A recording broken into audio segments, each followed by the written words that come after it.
Hello everyone. Ellen Woodbridge here, independent Stampin' Up demonstrator in Australia, and welcome to card 3 of my perennial lavender class. And with this card, I have taken this little image right here and made it the hero of my card because a majority of the other images are lavender.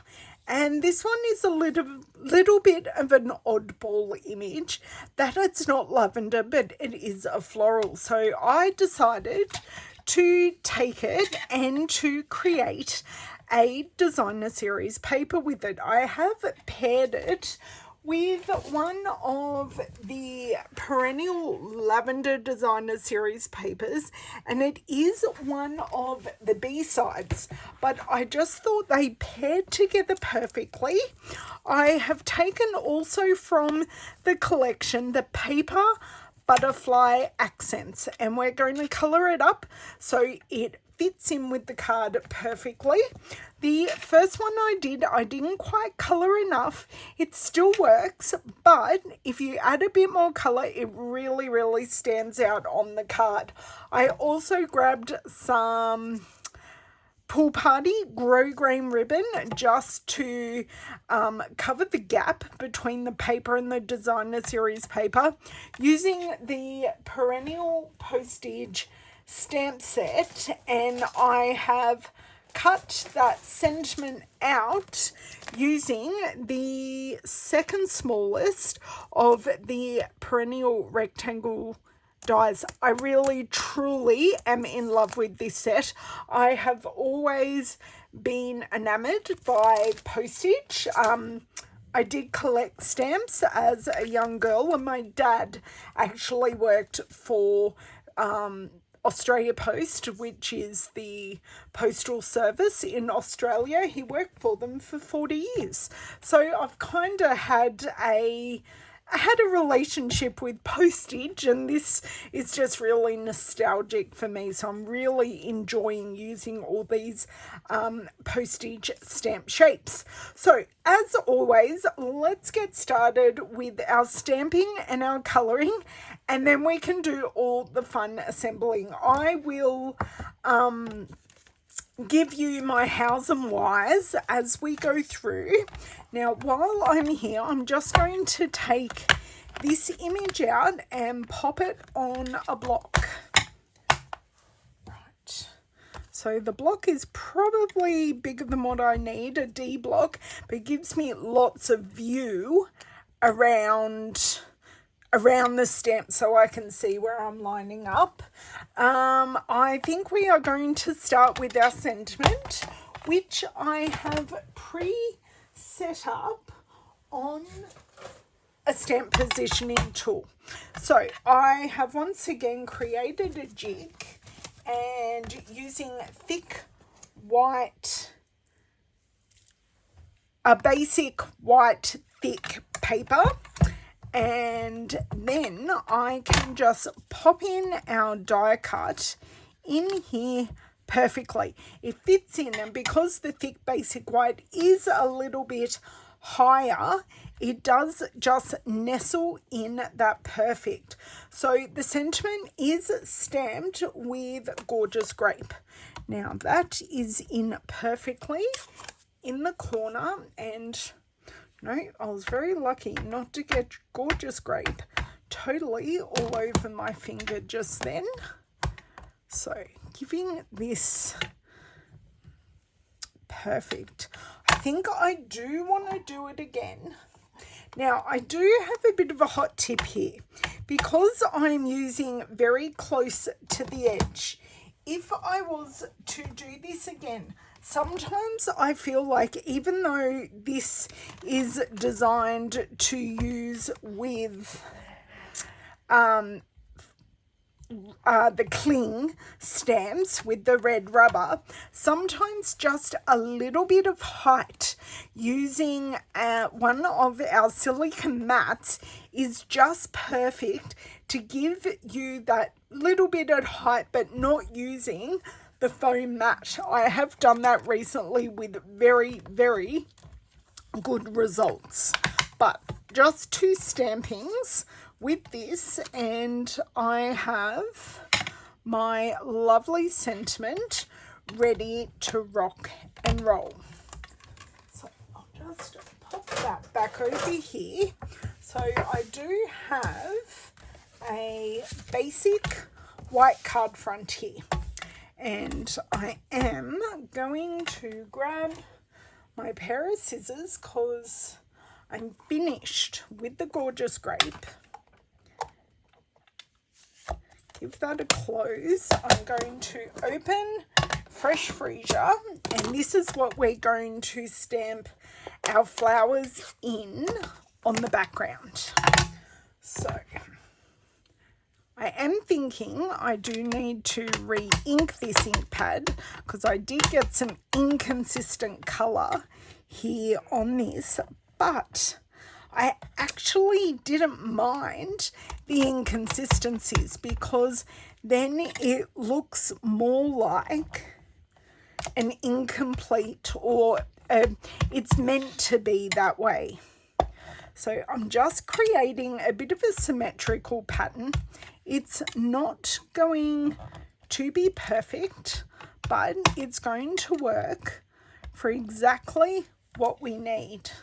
So I'm just going to stamp one more image here, and I'm going to use our designer series paper, which is already pre-cut, to see if I need to stamp any more images, and I don't. That is absolutely perfect. So let's give this a close, and then we're going to bring in our Highland Heather. And I have realised I've done some tidying up since I used our purple blending brush. And I do need that out. So let's just grab that. I'm just going to pop these pieces to the side. And our paper butterfly accents come pre-laser cut. You get 40 in the pack, so you get various sheets, and I just want to take the sheet out here and decide which butterfly I would like. And I think I want this one here. So not too big, not too small. Is it the same one? It is the same one. Maybe I should go in with the big one. Maybe. Just go for it. Grab the big one. I'll see how it fits. If it's still... I think I might use it this way. So then it's like landing on the sentiment. Perfect. So I will need to be a little bit gentle with the antennae. But what we want to do is just... Now I'll show you exactly what I've done here. I did rub this onto my roll of paper towel just to remove excess ink, because I think I'm going from using Gorgeous Grape to using Highland Heather. So I just want to go lightly but liberally. So I can always add more, but I can't take any away. So with the antennae here, I just kind of want to go in the direction of the antennae there, just to see. Now, I can pop this on the white or on here. I think I do want to go in with just another layer, just so we really get that pop that I'm looking for off the white and off the Fresh Freesia. So I think I'm loving that. I can just grab a bit more ink here, just go over just there. Okay, so I'm going to pop that to the side, blending brush to the side, close this up. So I have now coloured and stamped everything. So because I have ink on my glass mat here, I do just need to do a titch of cleanup. So I always keep my microfiber cloth here just to the side. So easy cleanup, only takes a second to dry. Just grab that bit off to the side there as well. So let's bring in our pieces. I have a Highland Heather card base. Just grab a bone folder.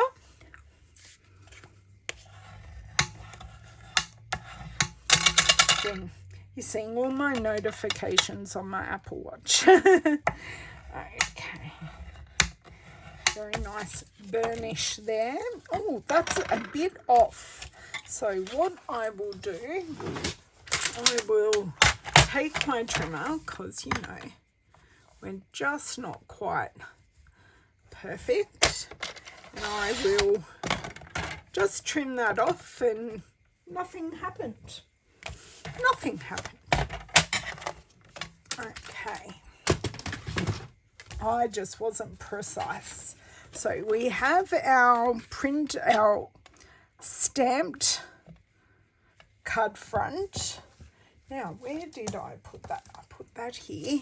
And I have our pattern. So what's on the other side is this beautiful watercolor piece. But in this context, this piece is probably a bit overpowering. So I really liked this simpler piece just to give some grounding to our card front.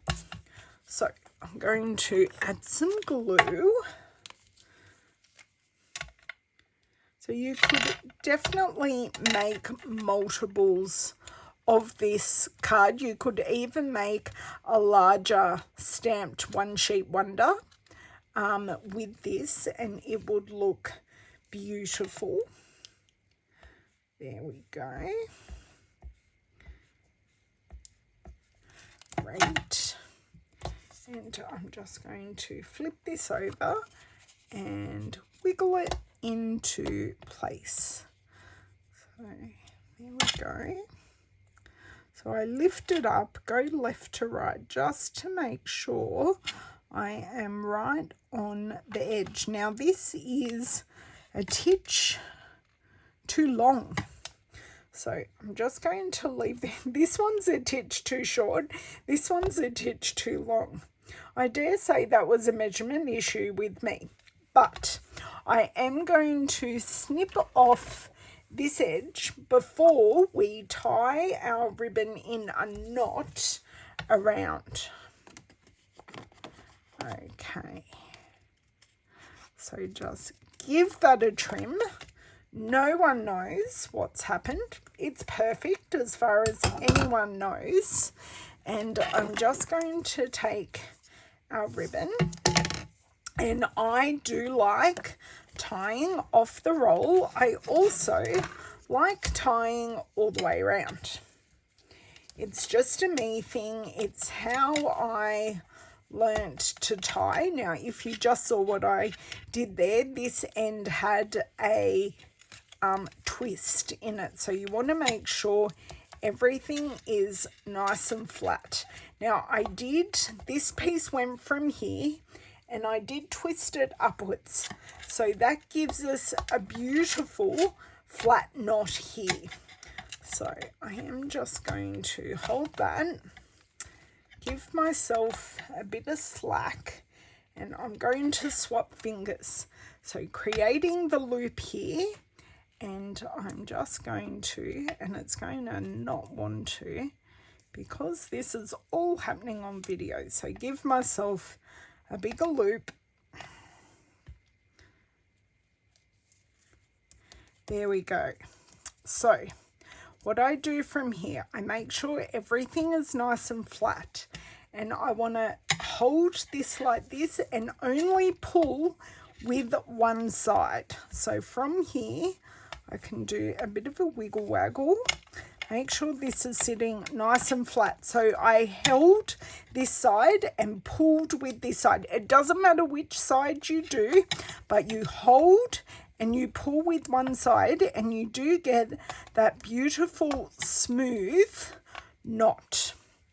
So take my ribbon scissors, give this a bit of a trim. If you'd like, trim it a little bit longer if you'd like. And then you can always trim it back shorter. You can never give yourself more ribbon, but you can certainly trim back. So I'm quite happy with that. That is just my meagre bit of wastage, which I think is pretty good considering I do have trouble tying things with my hands. That's why I tie off the roll, because I only ever have wastage on one side. So that's my kind of way to conserve. So to move this ribbon across, I just put a slight bend in that, and I'm going to take this. Now, I kind of probably want this over a little bit more, and I may just want to give it a wiggle waggle that way. I may actually trim this side off even more, but to adhere it, because it's going over the ribbon, I'm going to choose to use mini dimensionals, because my mini dimensionals are right here. Because if we put dimensionals on the ribbon and the ribbon isn't adhered down, it's just going to flap in the wind, and we don't want that to happen. So I'm going to put mini dimensionals on all four corners, and then the ribbon can go in the middle. So just try and hit those corners as much as we can. So just like that. If you wanted to put one in the middle, you certainly can, but I think that is enough. Using my Take Your Pick tool, and these are the Crafter's Pick edges. You do get a blade, and you do also get a perforation little wheel, but I haven't used it. They'd be great if you did vouchers on a card, and the person could pull off the voucher and then make their voucher redeemable, which I think is really cute for little kids, you know, to do a book of vouchers. Okay, so let me just do this, and of course I'm going to have dimensional backings everywhere. So I just want to lie this here, and of course it wants to move. That is absolutely perfect, although I do think we just caught the edge of that. But that is pretty perfect. If I wanted to, I could just tuck that edge under, and that still looks really, really sweet. So my butterfly, I just want to kind of put in there. So I'm just going to put glue on his body. I could put some in some other thicker places, but I kind of like the look of it not being totally stuck to the card, and it just gives that look of fluttering. So that is actually stuck there already. I'm really, really happy. Coming in for a landing. This one's taking off.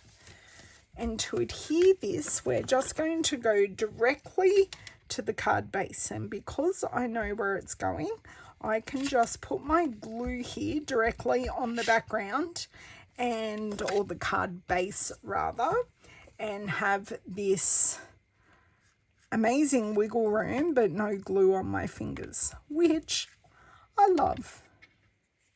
Love not having gluey hands. I often do, but sometimes I don't, and if I can avoid it, all the better, I say. Okay, so I think we're pretty good here. Just want to add some, whoops. I think I will just pop a glue dot under that knot to keep that in place. But that's sitting lovely. Glue dots are a wonderful thing with ribbon. They just secure it, and even if your ends didn't want to play nicely, we could put a glue dot under there to give it some persuasion to stay where we want it and not where it wants to be. Okay, so now this end appears to be shorter. I wonder if I'm brave enough just to shorten this by... I am, and now it's perfect. That little, I don't know, 2 millimeters made such a huge difference. Now, to embellish the cards, I have grabbed out, these are the Tinsel Gems 3-pack. So they come with Misty Moonlight, Fresh Freesia and Lost Lagoon. And I am going to grab out just 2 Fresh Freesia gems to pop on the sentiment. So it brings the Fresh Freesia from the background to the forefront of the card and just finishes everything off and brings it together. So we've got a nice big space up here. So I'll just nestle that one in there and nestle this one just down here, and because it's got the sparkle in it, I'll show you to them up close. Because it's got the sparkle, it just finishes off the card. As I've used Wing Castella, you could certainly add it to your butterfly if you would like. So that is just the only difference in these cards, is literally the paper butterfly that I have used. And my original card that I wish I could take the butterfly off, I just used very light blending, but I definitely prefer the heavier blending. So on this card, we have used both the painted lavender stamp set, and we have used the perennial postage bundle with the dies and the stamp set. And this Sweet Designer Series paper is the perennial lavender. I've just shown you the Tinsel Gems, and we have used the paper butterfly accents. So they come as part of the collection that goes with the paper, the stamps and the dies. And I have just added in some Pool Party grosgrain ribbon. I hope you have enjoyed the third card in our perennial lavender class. We have one more card left, so join me for that. And if you have any questions, please don't hesitate to ask. Thanks. Bye.